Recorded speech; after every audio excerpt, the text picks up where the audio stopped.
అల్లూరి జిల్లాలో ఘోర రోడ్డు ప్రమాద ఘటనపై మంత్రులు విచారం వ్యక్తం చేశారు. సహాయ చర్యలు వేగంగా చేపట్టాలని ఆదేశించారు. ఆసుపత్రిలో చికిత్స పొందుతున్న వారిని మంత్రులు అనిత, రాంప్రసాద్ రెడ్డి, గుమ్మడి సంధ్యారాణి పరామర్శించారు.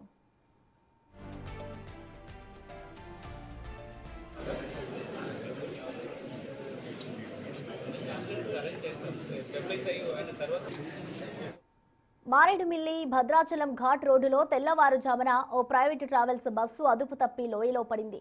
ఈ ఘటనలో మొత్తం 9 మంది చనిపోయారు. మరో 22 మందికి గాయాలయ్యాయి. ఇందులో 4గురికి సీరియస్ గా ఉన్నట్లు తెలుస్తోంది. మరోవైపు చనిపోయిన వారిని శైలారాణి, దొరబాబు, ఎస్పీ నాగేశ్వరరావు, శ్రీకళ, సునంద, శివశంకర్ రెడ్డి, శ్యామల, కృష్ణకుమారి, కావేరి, కృష్ణగా గుర్తించారు. బస్సు ప్రమాద సమయంలో మొత్తం 37 మంది ఉన్నట్లు అధికారులు చెప్పారు.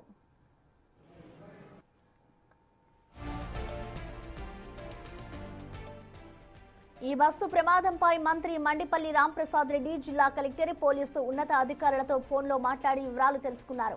ప్రమాదానికి సంబంధించిన పూర్తి వివరాలు వెంటనే రిపోర్ట్ చేయాలని సూచించారు.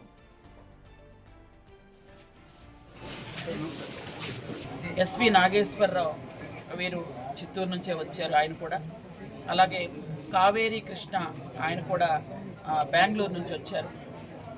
అలాగే శ్రీకళ ఆమె చిత్తూరు నుంచే వచ్చారు. ఆమె కూడా అలాగే దొరబాబు వారు కూడా చిత్తూరు నుంచే వచ్చారు. అలాగే కృష్ణకుమారి ఈమె బెంగళూరు నుంచి వచ్చారు. ఈ 9 మంది చనిపోవడం నిజంగా చాలా చాలా బాధాకరం. వాళ్ళ కుటుంబాలకి ప్రభుత్వం తరపు నుంచి, మా తరపు నుంచి ప్రగాఢ సానుభూతిని తెలియజేస్తున్నాం. వీళ్ళందరూ కూడా ప్రభుత్వం ఖచ్చితంగా ఆదుకుంటుంది.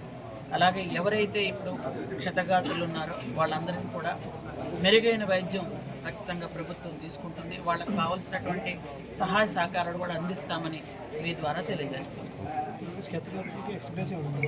ఇస్తాం, అది మీకు చెప్తాను. అంటే ఇక్కడ అసలు సిగ్నల్స్ రావట్లేదు.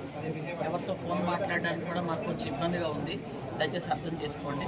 అది ఎంత అంటే మాకైతే ఒక ఐడియా ఉంది, కానీ అది మేము కన్ఫర్మ్ చేయాలంటే మాకు కొంచెం ఎస్ ఇంకా అక్కడ నుంచి కొంచెం కన్ఫర్మ్ చేసుకుంటున్నాం. ఫోన్ ఎక్కడ తగలట్లేదు. అయిన వెంటనే మీకు ఈ బస్సు దుర్ఘటన చాలా దురదృష్టకరమైనది. ఈ సంఘటన జరిగిన వెంటనే రాష్ట్ర ముఖ్యమంత్రి గారు, అలాగే మా మంత్రివర్యులు నారా లోకేష్ గారు స్పందించడం జరిగింది.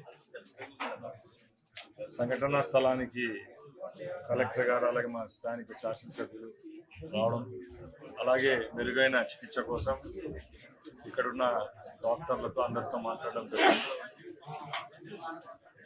ఈ యొక్క దుర్ఘటనను యావత్ ప్రభుత్వం ఖండిస్తా ఉంది.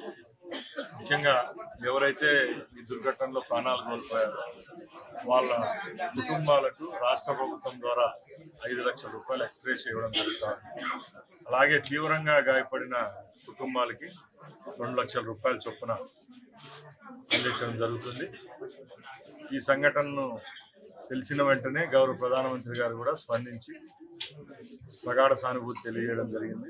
దానిలో భాగంగానే ఎవరైతే చనిపోయిన 9 కుటుంబాలకు 2 లక్షల రూపాయల చొప్పున కేంద్ర ప్రభుత్వం ద్వారా కూడా అందిస్తామని చెప్పడం, క్షతగాత్ర కుటుంబాలకు కూడా 50,000 రూపాయలు అనౌన్స్ చేయడం.